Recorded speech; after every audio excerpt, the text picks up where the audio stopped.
Hey guys, welcome to another episode of the Lunch Table Podcast. This is a special review for Secret Invasion. We're not in our usual setting today. We are in San Diego.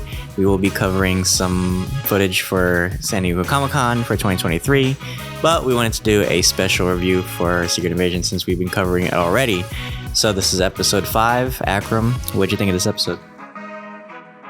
Yeah, this episode, I think, it had everything that I wanted. It really had a great pacing too. It felt really long, yet they covered so much ground. And there were some revealing things as well. We'll get into it. Unfortunately, some characters are officially gone. I'm pretty disappointed about that. But for the most part, I think the stakes are at an all-time high, and it might change the MCU. So... yeah, it's pretty grim. I feel like everybody is kind of losing hope with this show. I don't know. I find it interesting, actually. I think it has a dark nuance to it, and it brings about something that we've kind of seen with like Captain America and Black Widow with this like spy thriller theme. But I think this episode was kind of important in establishing why we don't really see the Avengers in this show, even though they're like part of the comic story. So it's like Nick Fury. I like his justification for it. He basically said like he doesn't want to be so dependent on the Avengers all the time. That's why he kind of wants to have the Shadow War on his own. I mean, granted, he has like a few allies, of course. And Gravik, yeah, he definitely seems like he's like off hinge a little bit. Like he's even going against his own people just for this his own beliefs. And in a way, it's kind of, you know, very like pseudo political or like kind of like similar to our own themes, like where we see like a lot of like terrorists too. But yeah, any other thoughts you had?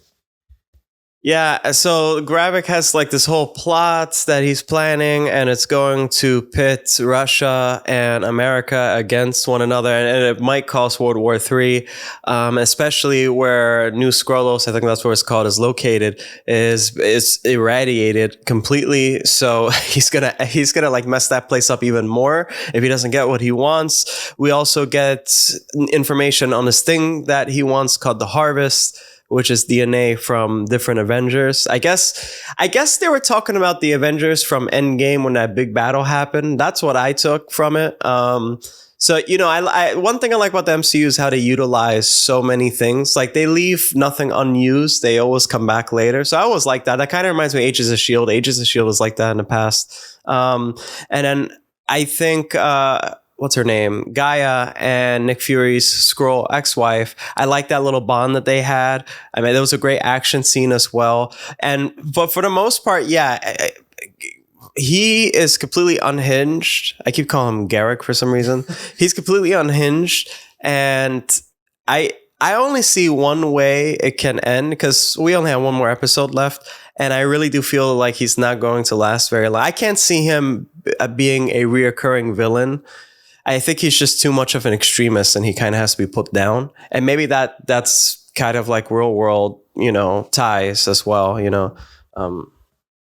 Yeah, and I feel like he's actually one of the more interesting Marvel villains that we've seen so far. I hope he's just like a one-shot villain and they kill him. I would actually like to see, especially since, you know, we got to see that he's actually the Super Skrull.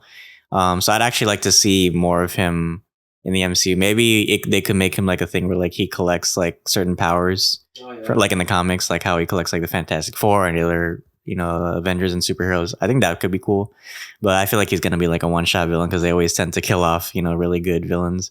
Yeah, the scene with Priscilla and Guy was cool. It was like a very like Sarah Connor like like showdown. Sarah Connor too, which is funny. That's the funny thing. Yeah, she even had the shotgun. It was so cool. Yeah, they just had like a nice like balance with each other. Like she's from the old generation, and you know Priscilla, Guy is from the new generation. And we actually got to see a very somber moment with Talos' funeral. So I guess he is actually confirmed to be dead, unfortunately. This show is getting really depressing because now we lost Maria Hill and now we lost Talos. So it's like Nick is like on his own. Like it's funny because like now he's like really alone. Like he doesn't have Natasha anymore. You know, what the fuck is Bart even doing? He's like doing musical numbers are plowing. But yeah, so it's like he's running out of like, you know, really people that he can really trust, right? And what's the thing up with Rhodey too? I wonder, because it seems like well, they made it seem like that's Rhodey's actually like a Skrull, but like I wonder like where the actual Rhodey is. Right. Like, is he still in New Skrullos, or like is he just like somewhere in fucking Dubai or some shit? I don't know. I have a lot of questions, but yeah. Any final thoughts you had, and how would you rate this episode? Yeah, I mean, well, first of all, I hate how Rhodey keeps saying, "Oh, I'm gonna leak this thing, and everyone's gonna hate you for it." No one gives a damn about Maria Hill in real life. Like, they see some guy killing some chick, that's it. You know, they don't care. Yeah, they're like, oh, they're gonna hate you for it. Are you talking about the fans?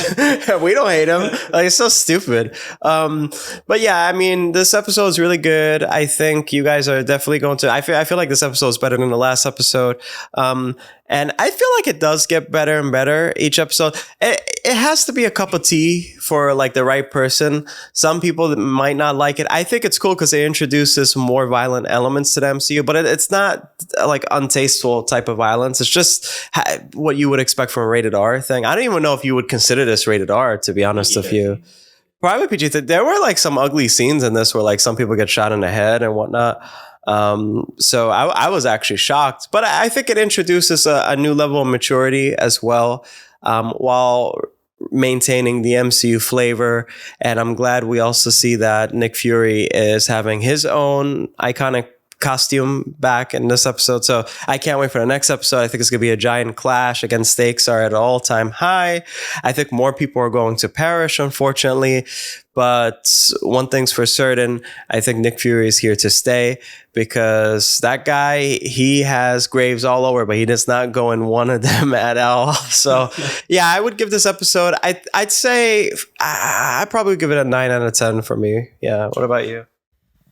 Yeah, I'd probably give it 8 out of 10. I mean, like you said, it's not for everyone, but it does have that nice maturity that we kind of need from Disney Plus, because I feel like a lot of Disney Plus shows are kind of lacking in that, you know, mature audience kind of tone.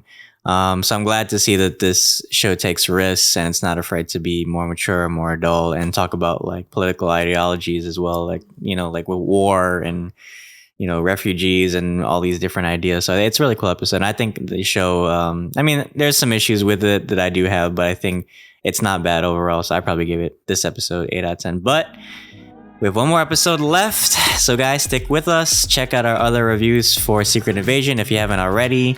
And we are here at San Diego, like we said, so we will be covering some footage for San Diego Comic-Con. Can't wait to show you guys our vlog video. We've had a couple bumps on our trip, as you can see. It's not what we were expecting, but like we said, we're not going to let it deter us. We're going to have fun, show you guys a lot of cool things. But yeah, make sure to leave a like, subscribe, leave a comment, let us know what you thought of this episode. But guys, until then, thanks for having lunch with us. See you guys.